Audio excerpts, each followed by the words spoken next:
बातमी आता हिंगोलीतून आहे। हिंगोलीमध्ये 10 वर्षाच्या मुलानं बँकेतून रोकड पळवली आहे। बॅग ही ब्लेडनं कापली आणि त्यानंतर शेतकऱ्याचे 60,000 रुपये लंपास केलेत। वसमत मधील स्टेट बँकेतला हा संपूर्ण प्रकार आहे। संपूर्ण प्रकार स्टेट बँकेच्या सीसीटीव्ही कॅमेऱ्यातही कैद झालाय। हिंगोलीतील Vasmat state bank of India बँकेतून 60,000ची रोकड ही एका 10 वर्षीय अल्पवयीन मुलानं पळवली आहे। मुलानं बँकेच्या रांगेत उभ्या असलेल्या शेतकऱ्याची 60,000ची रोकड असलेली बॅग ही ब्लेडनं कापली आणि तीच बॅग पळवली आहे। तसंच रोकड पळवल्याचं कळतंय। ही संपूर्ण घटना सीसीटीव्ही कॅमेऱ्यात कैद झाली आहे।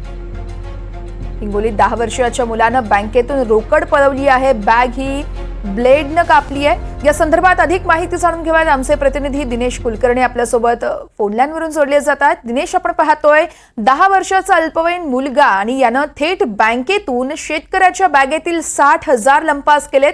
या संपूर्ण प्रकरणासंदर्भात पोलिसांनी काही कारवाई केली आहे का?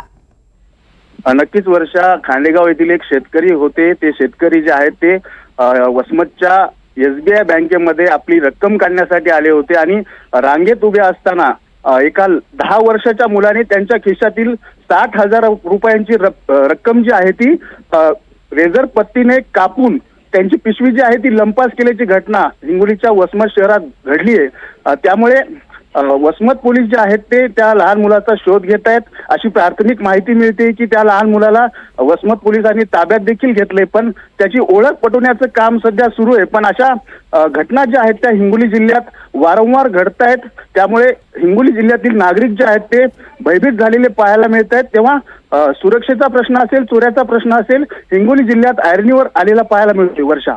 अगदीच, त्यामुळे आता पोलीस नेमकं काय उपाययोजना करतात या संपूर्ण घटनांना आळा घालण्यासाठी हे देखील पाहणं तितकंच महत्त्वाचं आहे। दिनेश, तुर्तास धन्यवाद आपण दिलेल्या सविस्तर माहितीसाठी।